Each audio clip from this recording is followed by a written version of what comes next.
Hey everybody, this is Alex Merced from alexmercedcoder.com, and welcome to day 23 of the 100 Days of Go and Rust. In this video, my goal is to take the Actix server that we created over the last several videos and connect Diesel, which is a Rust ORM, Object Relationship Manager, for connecting to databases, and connect to Postgres. That's the goal of the video. Okay, so let's start reading into setting up Diesel. Okay, again, everything always tends to be a little bit trickier in Rust because it's Rust. But let's see here. Initializing a new project. First thing we need to do is generate a project. Well, I already have a project. Okay. I tool to manage project since it's a standalone binary and doesn't affect your project code directly. We don't need to add it to cargo.tom. Instead, we just install it into our system. Okay, so let's try that. So let me cd into that project, Rust Actix. I don't technically need to do that, but let's see here. Cargo install. So this will install binary. Let's see. Cargo install diesel CLI. Diesel CLI. Okay, and that's gonna do that for the time being. Let's see here. Initializing new product. First thing we need to do is generate product. First, let's add diesel to our dependencies. We're also going to use a tool called .env to manage our environmental variables. So I'm going to add these things to my dependencies in my cargo.toml. So let's go to my Rust Actix project, head over to my cargo.toml and add these in there. Okay, so this is Diesel, and then again, these are settings for that specific dependency. So it includes the version, but also I'm saying that I want specifically the Postgres drivers and features. .env, that's standard in pretty much any language. The ability to create like .env files to hide variables, environmental variables. So let's see here. Did I get any error like that? Ignored. Package diesel is already installed. Okay, so I must have already installed that from the last time I tried this. Use force override. Okay, no, that's fine. Okay, and let's see here. Okay, what we want to do is echo diesel to tell Diesel where to find our database. We need to do this by sending a database URL. Environmental variable, our blah, blah, blah, blah. We likely will have multiple projects. We can put the URL in a .env file instead. Okay, so let's do that. Let's create a .env file. New file. .env. And the .env file, I'll just refer to database URL. And that's just going to be a local reference to my local Postgres server. So Postgres, just take a look at the way they set it up. It's early in the morning. Just copy this.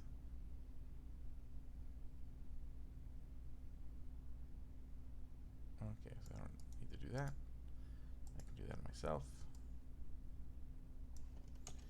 Okay, so Postgres URL, we'll just say test5. I know this username is called test5, and password test5, and localhost. Well, actually, localhost is fine, but I want it to be specifically localhost 5432, and diesel demo. Yeah, that's fine. Okay, and then we'll run diesel setup. So let's see if that does what it's supposed to do. Diesel setup. Okay, so that seems to do the thing. It created the database, good. It created the migrations directory, good. And there's our diesel.toml with diesel settings. Okay, cool. This will create our database if it already exists and create an empty migrations flow that we can use to manage our schema. More on that later. Now we're going to write a small CLI that lets us manage a blog. Well, won't do that. We're just going to focus on diesel CLI will allow us to create 2 empty migration files for us to for the required structure. You'll see the output looking something like this. Okay, so let's see here. Diesel migration, generate, create post. So that generates the migration. Okay, diesel migration, generate, create post. So create post will be the name of the migration. So if I go there, and there's the migration. So here's the create migration. Here's like the up and the down And the idea is, if you ever used migrations before, the idea is that the up file or the up portion of the migration refers to what you do when you're putting the migration up. So you're creating some tables, etc. The down part always refers to what should happen when you undo the migration. The down part, like how do I remove the table, undo any changes, things like that. Okay, and then there's already a default migration. Okay, cool. Okay, so now the up on the up, what we see what you do is we create something like this. Let's take a look at this.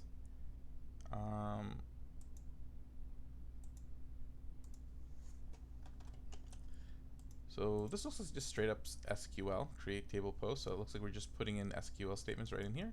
Oh yeah, these are SQL files, so that would make sense. Okay, so this would be the SQL to create the table we want. And this would be the SQL to remove that table. Okay. Always nice to work in just raw SQL instead of having to like learn a different abstraction for every ORM. So that's not a bad deal. Okay. What is in the default here? Diesel manage updated table regulated class.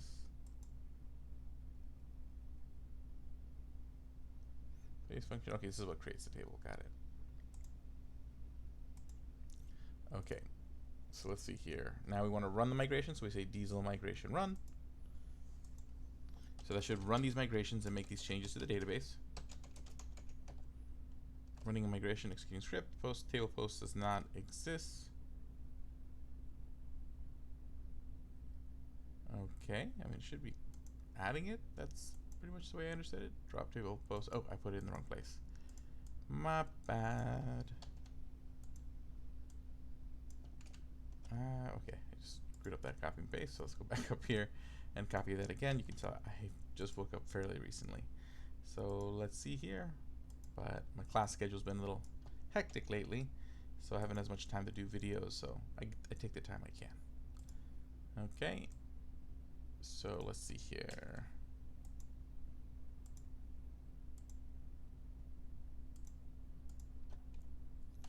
Okay, now let's try that again. Okay, so that worked. So let's just double check. So let's do PSQL, diesel, demo. So let's do a /DT to see if the tables are there. So we got, of course, we always have to have a table, like it'll create a table where it runs its migrations, and that tracks all the migrations that have been run so far, so that way you don't run those migrations again on the same database. That's generally the workflow for any library in any language and how migrations work. And then we have our post table. So that's cool. That works. Okay, so we have our migrations. Okay, and if we wanted to redo them, we can just do that. So now we can start using that code in there.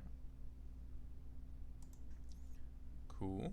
So the setup so far wasn't so bad. Use diesel prelude. Use diesel. Okay, so we're going to take these things here. We're going to copy those over to our actix file. So that should be in our source main.rs. I will copy these here.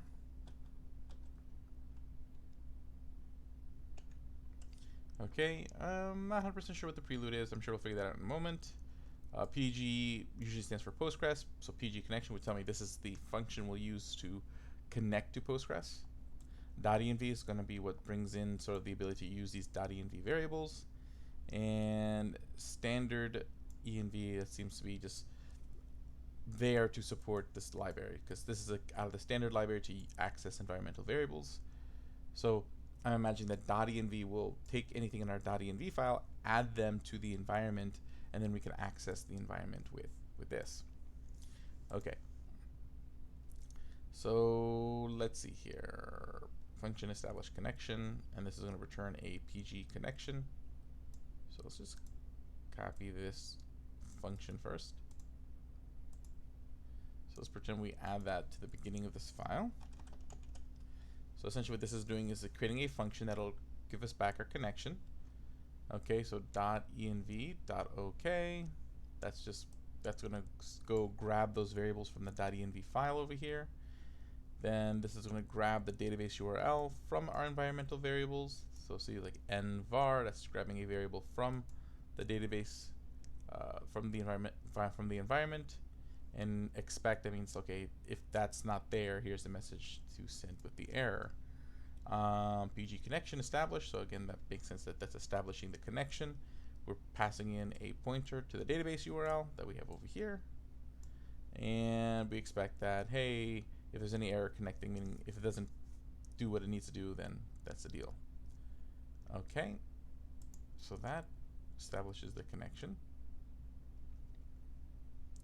We also want to create a post struct into which we can read our data, and have Diesel generate the names we'll use to reference tables and columns in our queries. We'll add the following lines to the top of source lib.rs. So let's take a look here, back into our migrations file.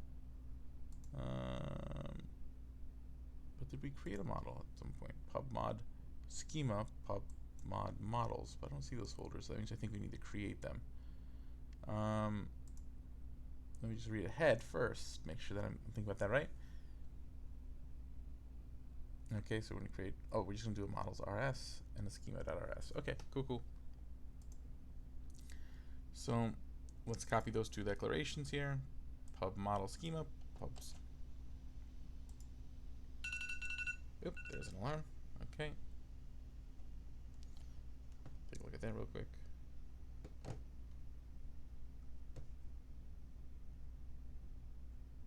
I guess my phone doesn't like to recognize my face.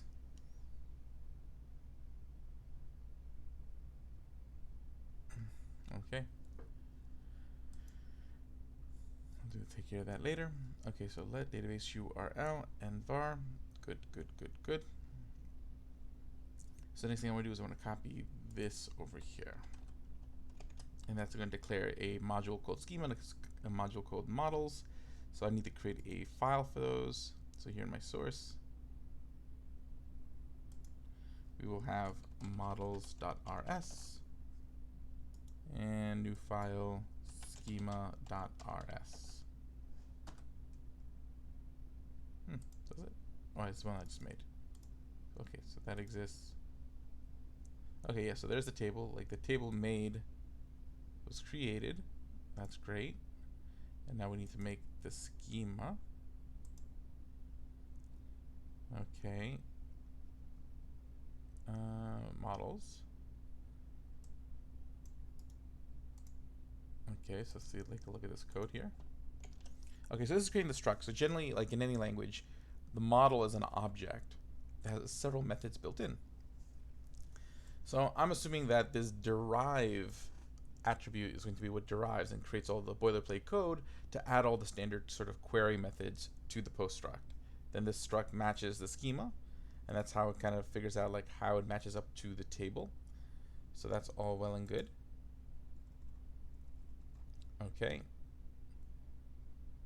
Base, but should be equivalent. The table macro creates a bunch of code based on the database schema, all the tables and columns. Okay, that's what we figured. Now let's see here how we actually access our posts. So let connection equal establish connection. Okay, straightforward enough. And then here's where we get the results.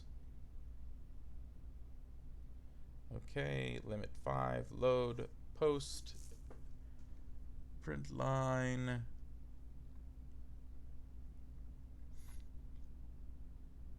Cool for post in results. So let's do this. Let's go to our main.rs and let's go to our main route here. And we'll just start kind of put that in there. So let's put all this logic in there.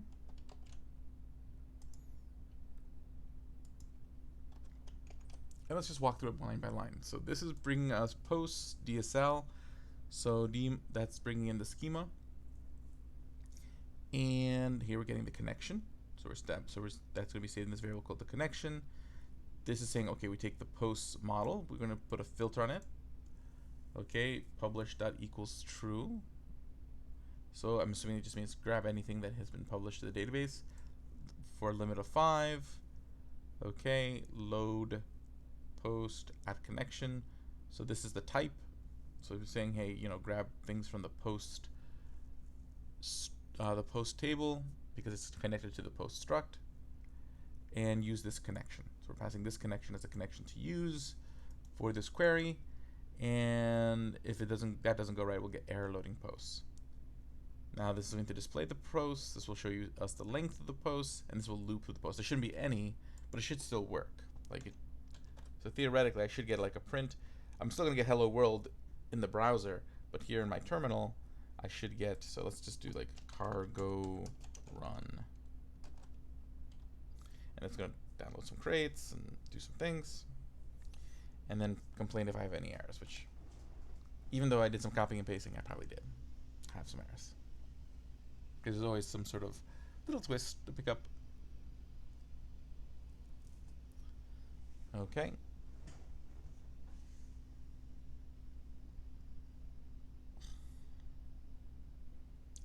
And we wait.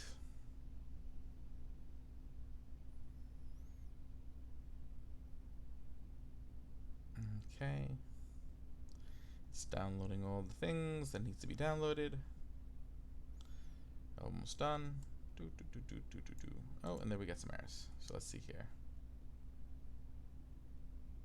Okay, and we'll address those in just a moment. Okay, so let's take a look at these errors. Let's start from the top. So use diesel demo.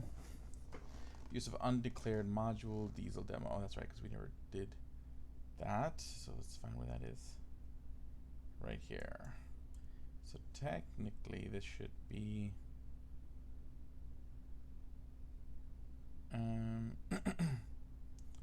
well, I think we already declared. So we use, in this case, it would be Rust Actix. Just double check the cargo.toml, Rust Actix. Okay.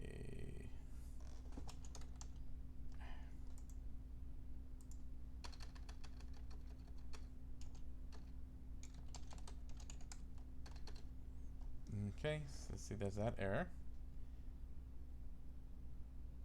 Diesel.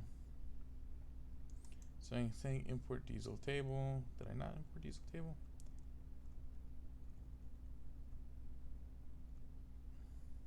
So saying do that in the schema rs. Let's put this, do that. Use diesel table. Let's put that there. Okay, my queryable.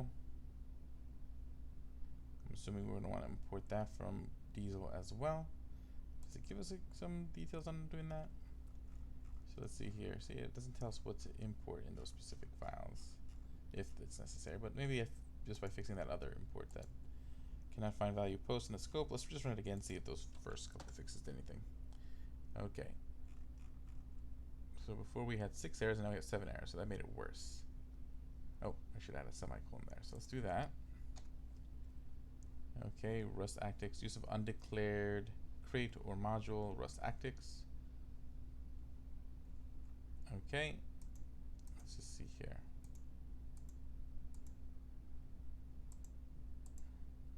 Let's go back to main rs.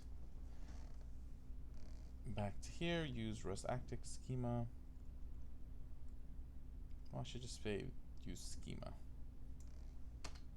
because we have declared the schema module. So let's try that. Okay, starting from the top. Builders cannot find posts in schema. Let's see here in the schema file, let's see what we got.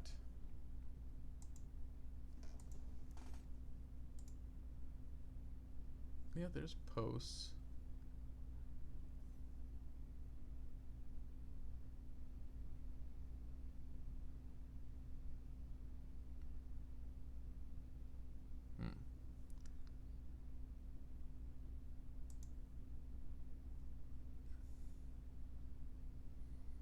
Let's see here. Diesel parse table in the scope.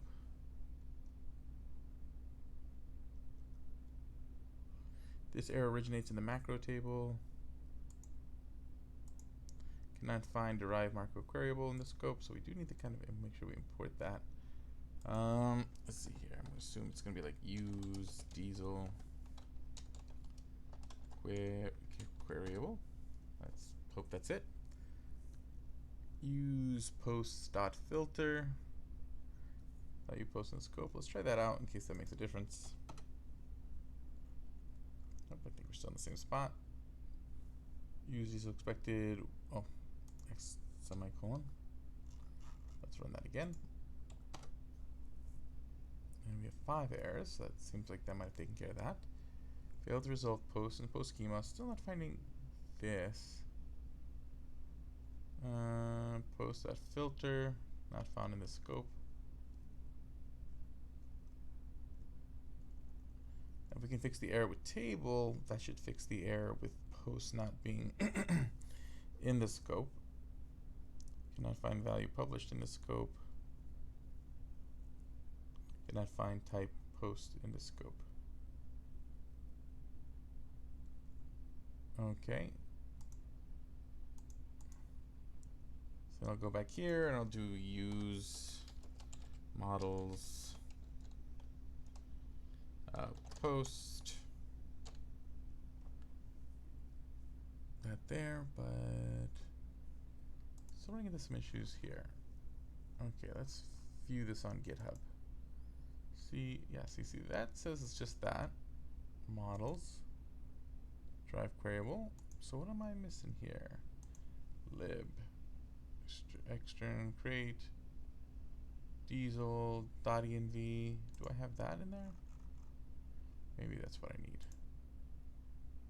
External crate, model schema. Otherwise, I think I got everything else. So let's see if this makes the difference. This refers to the external crate. Now, did it tell me to do that in the normal directions? Like, did I just miss that? Oh, it was there. Let me make sure I put this line too.